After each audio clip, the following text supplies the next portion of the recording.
Hi everyone, let's talk about letters from Christopher. You know, I have to agree with Set the Record Straight. We have gone from a horrific murder case to something Stephen King would have written just in time for Halloween. I have watched channel creators and their followers type frantically and hysterically about how Chris Watts was more of a monster than we knew. Well, this is true if you believe the story. See, I don't. Actually, I feel as though I just watched a trailer for the next Pet Sematary sequel. You know, when we first heard that this book was going to come out, Letters from Christopher, I remember seeing and hearing a lot of these people who are almost hysterically typing into their computer how Chris Watts is more of a monster than we knew. I saw those people saying not that long ago that they would not read this book, they wouldn't believe a word in it. But now it almost is like Bible truth to them. And why is that? I believe it's because it fits their narrative. Had Chris Watts told us that the real story was that he didn't kill anybody, that Shanann had killed the children and commit suicide, they would say he was a liar. He's no good. He is where he belongs. Had Chris Watts said, look, you know what? I killed Shanann out of fit of rage after I saw that she had killed our children. Oh, they would have said he was a liar. Nothing that he says is true. It can't be believed. But because Christopher has given them some meat to sink their teeth in, he no longer is a liar. See, he lied once.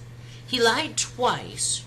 But this time because he talked about a clip out of a Stephen King's movie, perhaps Pet Sematary comes to mind, he's telling the truth. What is that? In my life, I've always learned once a liar, always a liar. You don't just start believing somebody because it fits your narrative. And it's exactly what these people are doing. I read a post by somebody on one of the channels. I forgot what channel it was. But they had said that they had listened to an interview of this author. And she had said she would never do this again because Christopher was so dark. Well, my first response is this. You are going into a prison. You are going to meet somebody who has been found guilty of a triple or murder, right? I don't know what you expected to find there.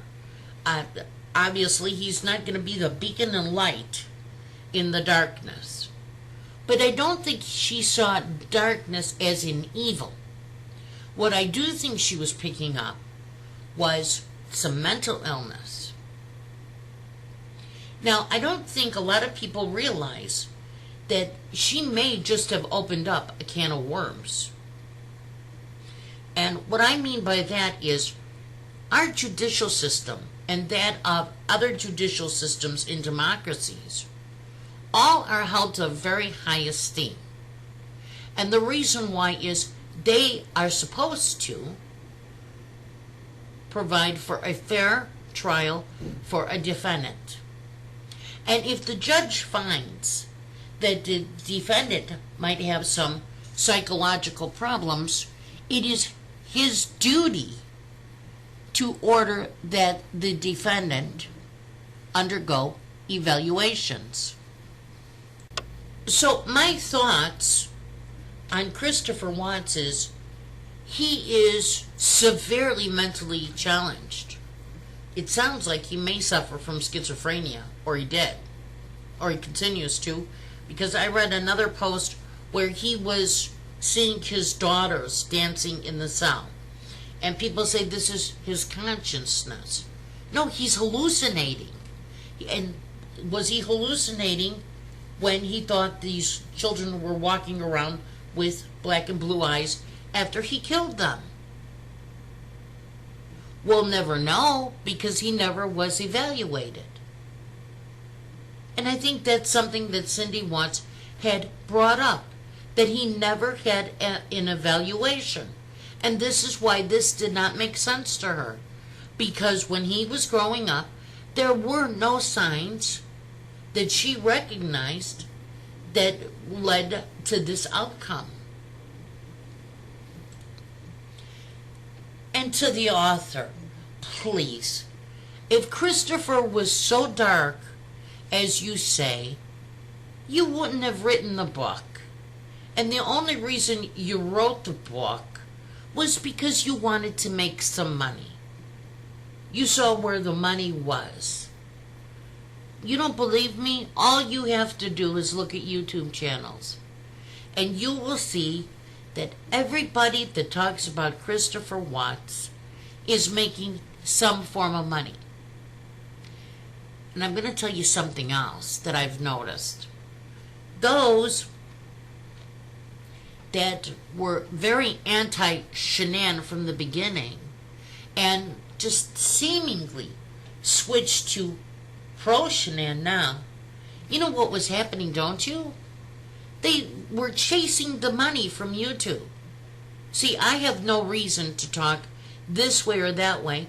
Number one, my channel is non-monetized. Number two, I don't have a Patreon. And number three, I'm not interested in any of it. I am just watching this play out, and I am thoroughly disgusted by what I see. I do see that, set the record straight, he doesn't have his channel monetized. Why is that? He could make a ton of money if he wanted to. He's trying to get the truth out. And so many of us are. But if you pay attention, the ones that get the most views, the most subscribers, the most likes, are those that are very anti-Chris Watts and very pro-Shanann Watts. I don't know. You know what? This whole Watts deal, for me, and I'm going to just say it now, this will probably be the last video I make about them, because, quite frankly, it's getting boring to me. We're never going to get the right answer. If he did, if he didn't, it's just going to be one lie after another, one person chasing money after another, and that's about it. So I'm going to move on.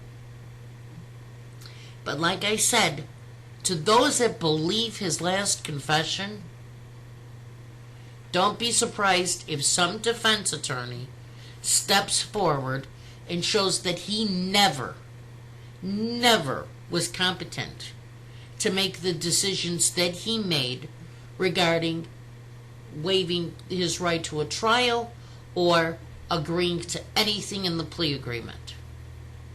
Mark my words.